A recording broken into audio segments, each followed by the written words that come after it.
On arrive à la question des communs. Ça, je sais que c'est quelque chose qui vous anime depuis longtemps. J'ai passé pas mal de temps sur votre page Academia, où il y a pas mal d'articles sur les communs. Alors, première chose, comment vous les définissez? Avant peut-être de voir aussi la partie historique, comment vous les définissez aujourd'hui? Alors les communs, moi je m'appuie, parce que c'est évidemment comme toujours tout est discuté, mais je m'appuie sur la définition qui nous a été donnée par Elinor Ostrom, qui était le prix Nobel d'économie en 2009, qui était la première femme prix Nobel d'économie.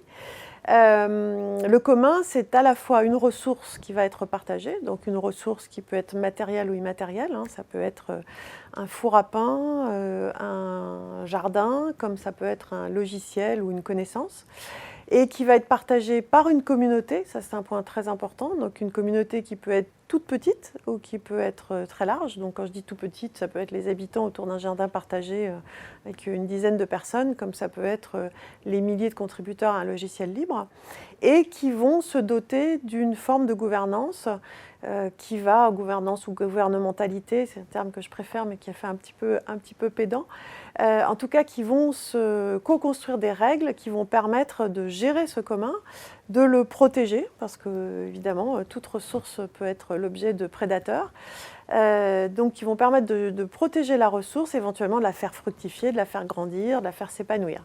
Donc ce sont ces trois dimensions, une dimension ressources, communauté et gouvernance, qui tiennent ensemble.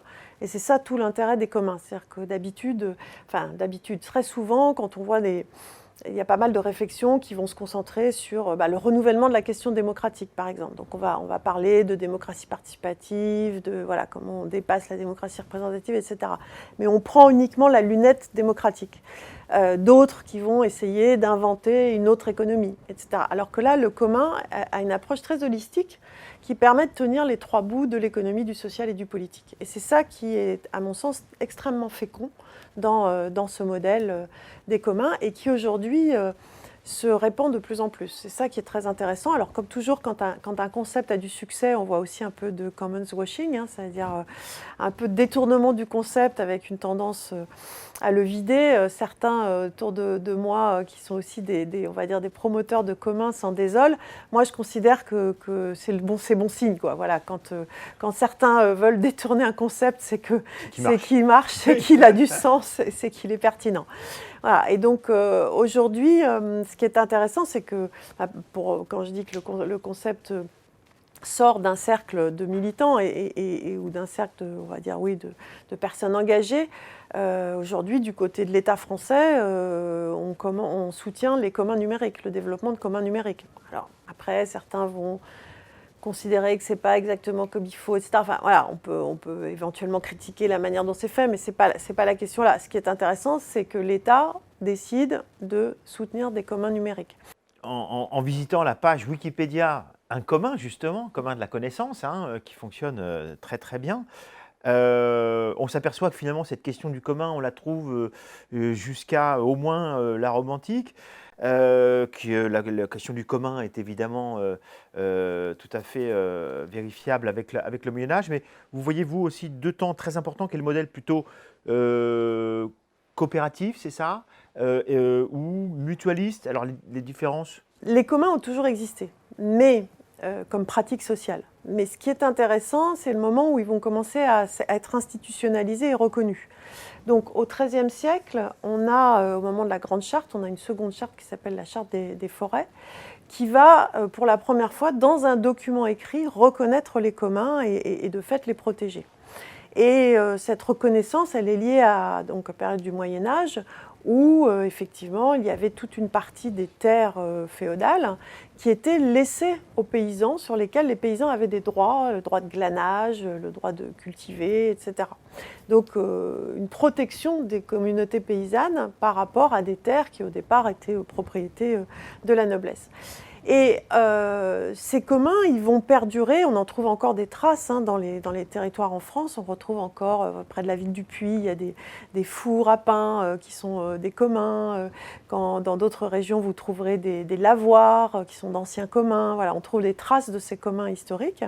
Mais ils vont décliner à partir moitié du XVIIIe et XIXe siècle, où là, ils vont être peu à peu repris en main par le marché, hein, sous l'influence à la fois de la révolution industrielle et de la pensée libérale, hein, avec Smith, avec Ricardo, etc., qui considèrent que le marché, la propriété, c'est l'alpha et l'oméga du bien-être collectif, et donc qui vont quelque part participer intellectuellement au démantèlement des communs, qui va se traduire aussi par des actes juridiques, hein. On a un certain nombre de lois qui vont démanteler les communs.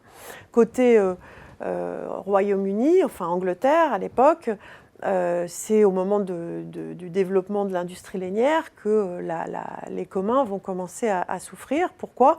Parce que les propriétaires terriens vont vouloir récupérer ces terres qui étaient laissées aux paysans pour intensifier l'élevage d'ovins de manière à pouvoir fournir plus de laine dans les usines qui se mettaient en place à l'époque, des grands ateliers puis des usines, avec, du point de vue des propriétaires terriens, un cercle vertueux, puisque ça permettait, on chassait les paysans de leurs terres qui allaient s'agglutiner dans des grandes villes, près des ateliers, près des usines, et qui fournissaient la main-d'œuvre dont ils avaient besoin. Donc ça, c'est la partie, je dirais, révolution industrielle qui a signé un peu la mort des communs. Mais on a eu quand même un retour des communs, et vous avez parlé du modèle coopératif et du modèle mutualiste. Ce sont des modèles qui sont nés à la fin du 19e, donc un peu en résistance, on va dire, à ce démantèlement des communs. Le modèle coopératif, il date de la première initiative, la première trace qu'on en a, c'est au milieu du 19e siècle, dans une petite ville de Rochdale, avec l'accent, j'essaye, où ça a été la première communauté d'ouvriers qui a créé une coopérative alimentaire. Et puis, suivi en Allemagne très peu de temps après, dans une autre petite ville, par un maire qui a mis en place la première coopérative boulangère, puis qui a créé le premier fonds mutualiste de prêt entre ouvriers ou entre habitants. Donc vous voyez, la rupture, elle est là. Et ce modèle coopératif, ce modèle mutualiste, ce sont historiquement les premiers vecteurs institués des communs. Mais on les a pensés séparément. Alors les communs n'ont pas forcément besoin de passer par ce type d'institution, même si aujourd'hui, des formes juridiques comme les coopératives, ce qu'on appelle les SCOP en France, mais aussi les SCIC, les SIC, les sociétés coopératives d'intérêt collectif, mais aussi les mutuelles. Voilà, ce sont des institutions qui peuvent être vectrices, qui peuvent être protectrices des communs, mais ce ne sont pas les seules. Une association ou même un collectif complètement informel peut être une communauté de communs. Il n'y a pas nécessairement besoin de cette institutionnalisation. Donc si vous prenez l'exemple des communautés de logiciels libres, elles ont des règles de gouvernance, elles sont auto-organisées avec alors souvent un modèle de dictateur éclairé, hein, dans le logiciel libre, mais pour autant il n'y a pas une association du logiciel libre qui va fédérer tous les développeurs à travers la planète qui contribuent à l'amélioration d'un logiciel. Donc voilà, l'institutionnalisation, c'est un soutien, mais il n'est pas indispensable au commun. Alors c'est intéressant, en vous écoutant, on comprend que dans le monde agricole, la question du commun, elle existe depuis très très longtemps.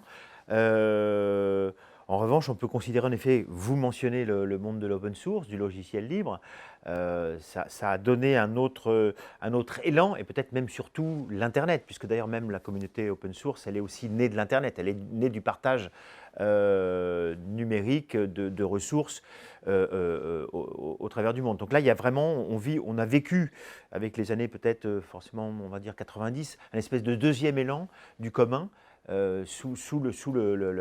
avec le numérique et l'Internet. Oui, le numérique a été c'est pas la seule raison bien sûr, mais un des vecteurs du retour en grâce des communs, si je puis dire, pour plusieurs raisons. D'abord, des raisons qui sont liées à la manière dont Internet et surtout le web sont nés.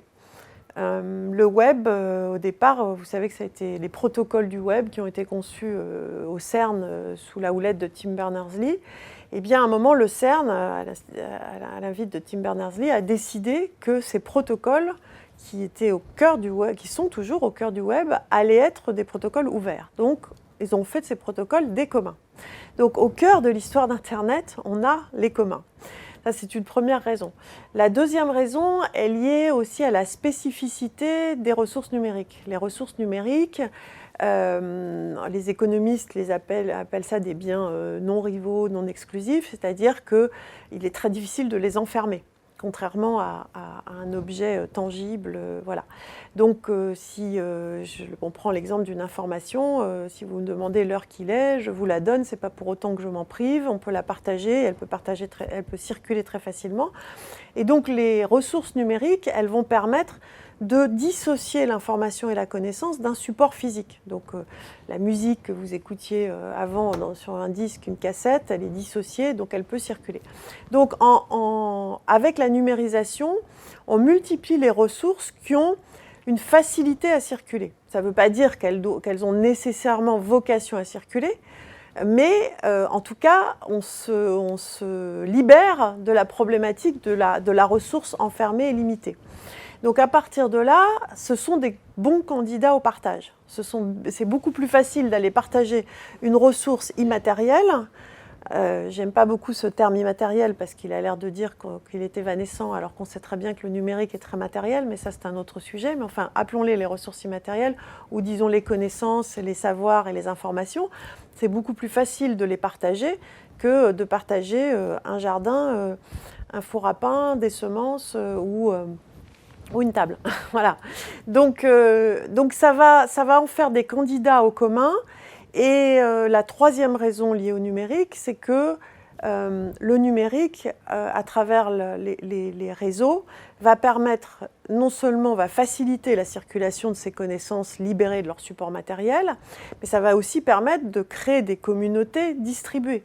C'est-à-dire que jusque-là, les communs ne pouvaient être gérés que par des communautés en proximité, autour d'un champ, autour d'une forêt, autour d'une miellerie, autour d'un four à pain. Enfin, je reprends mes exemples historiques un peu surannés, mais qui restent valables. Alors qu'à travers les réseaux Internet, qui s'appuient sur Internet, eh bien, vous pouvez avoir des communautés complètement distribuées, déterritorialisées, qui vont s'occuper de gérer un commun à distance. Toujours l'exemple du logiciel libre, mais on pourrait en prendre d'autres. Par exemple, dans le design ouvert, la conception de design ouvert, de design open source, vous pouvez avoir des designers qui travaillent à distance autour de la conception d'un objet sans avoir besoin nécessairement d'être en proximité. Vous avez aujourd'hui toute une communauté qui travaille autour du open hardware, donc du matériel open source. Et dans ces communautés, là aussi, ce sont des communautés distribuées qui n'ont pas besoin d'être en proximité pour travailler ensemble.